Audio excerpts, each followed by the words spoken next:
November 21st, 1902. Like the sailors of the salt seas, the men who navigate the inland waters are a superstitious lot.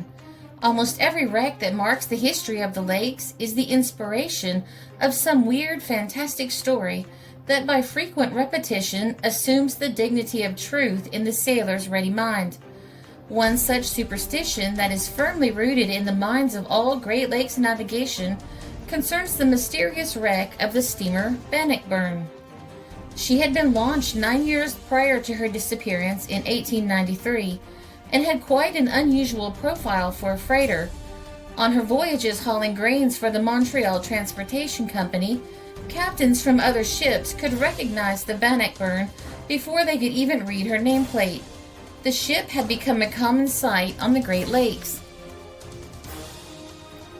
The Bannockburn was 245 feet long, 40 feet wide, 1,620 gross tons, and was regarded as entirely seaworthy.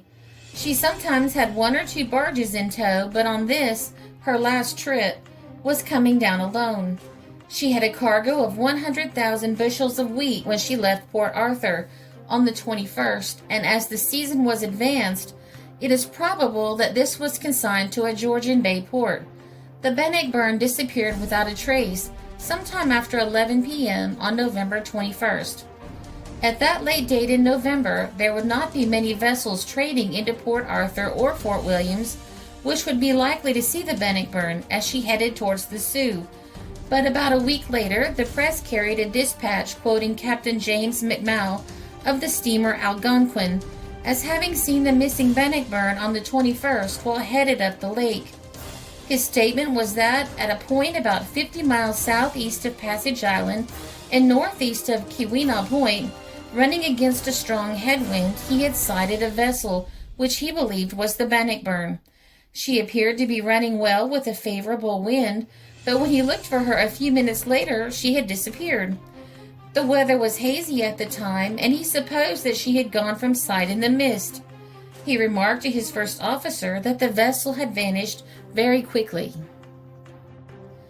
The records of the Canadian Ship Canal show that the Algonquin passed up at 1 p.m. on the 20th, which, with an average running time, would place her in the position mentioned. If the Bannockburn left Port Arthur early on the morning of the 21st, she would be somewhere in the vicinity of the point where the Algonquin claimed to have seen her. The run from Port Arthur should have been made in 30 hours under ordinary conditions, and the boat was thought to be nearly halfway on her journey when the fierce westerly gales set in. Accompanying these gales was considerable snow, which greatly increased the dangers of navigation. There was at the time, and has been since, much speculation as to the fate which overtook the vessel.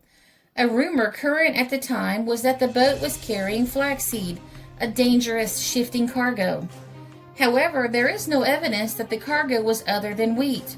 The possibility of having run upon Superior Shoal was also mentioned, though this would require the vessel to be off course. Superior Shoal was, as yet, not marked on charts unless added by captains themselves. There was a slim chance that the steamer ran back and found shelter under Isle Royale, or even that she became disabled and was now lying at some inaccessible and remote point along the northeast coast of Lake Superior. Her owners and the relatives of the crew had hoped that the latter was the case, as they believed that had the boat been put back to Isle Royale, she would have been heard of long ago. 6 days late, and with no new news received regarding the Bannockburn, the tugs General and Boynton were set out along the northeast coast in search of her at a cost of $250 per day each.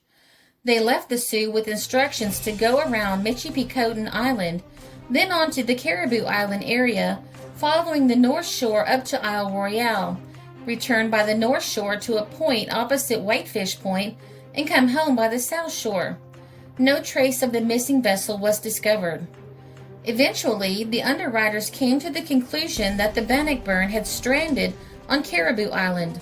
This island is surrounded by a dangerous reef, and its lighthouse had been intentionally turned off on November 15th. If the captain of the Bannockburn had been hoping to spot its warning light in the darkness of the storm on the 21st, the only evidence he would have had of its closing proximity would have been the shock of the hull striking the reef itself. On Friday, December 12th, the captain of the Grand Marais life-saving station found a cork life preserver from the Bannockburn washed up on the beach. This item is the only known wreckage from the ship ever to have been recovered. Captain Wood from Port Dalhousie, Ontario, was the oldest person aboard the vessel at age 37. Most of the crew were between the ages of 17 and 20. His first mate, Alex Graham, was also from Port Dalhousie, Ontario. One of the ship's two wheelsmen, Arthur Callaghan, was only 16. Although the ship was considered to be of recent manufacture, at 9 years old it was still thought of as almost new. The overall inexperience of her crew might have been a factor in her being lost. Such young crews, however, were common on the Great Lakes at the turn of the 20th century because they were inexpensive to hire, and shipping firms had strong financial incentives and no legislative reason not to take advantage of this whenever they might. What's interesting about the Bannockburn is the fact that she had 3 major incidents before she disappeared. In April 1897, the ship ran aground on the rocks near Snake Island Light. Even though no lives were lost, she was badly damaged. Several months later, in October 1897, on her way to Kingston carrying grain, she struck the wall of the Welland Canal and took 9 feet of water.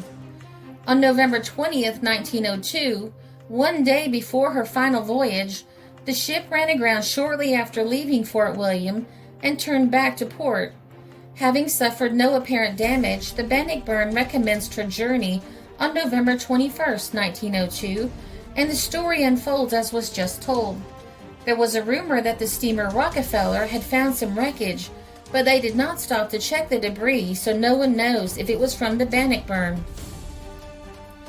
A story out of St. Catharines, Ontario, on March 27, 1905, said that a large piece of steel, evidently from the bottom of a vessel, was found in the New Welland Canal.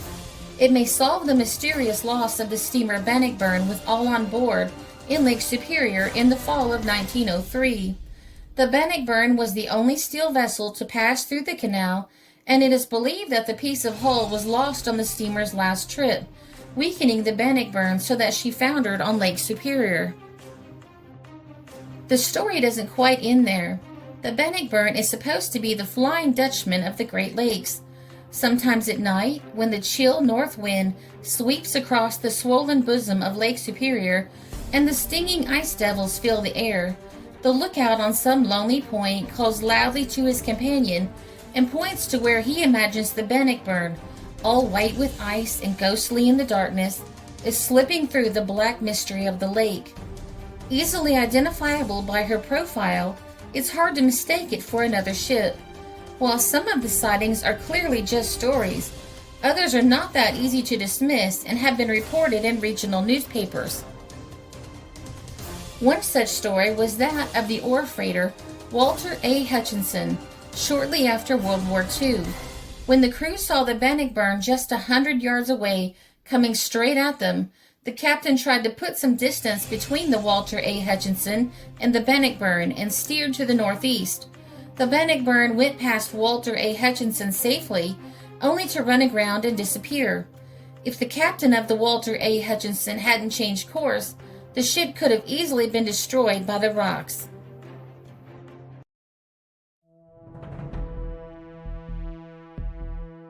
The Bannockburn story was covered in many newspapers at the time.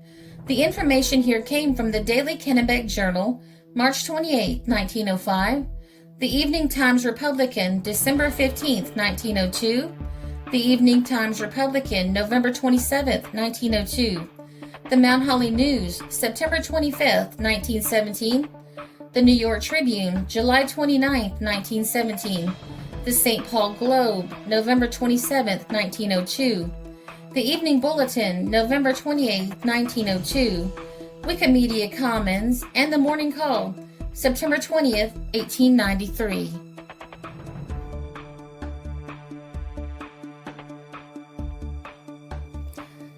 This is a Country Road production because history is fascinating.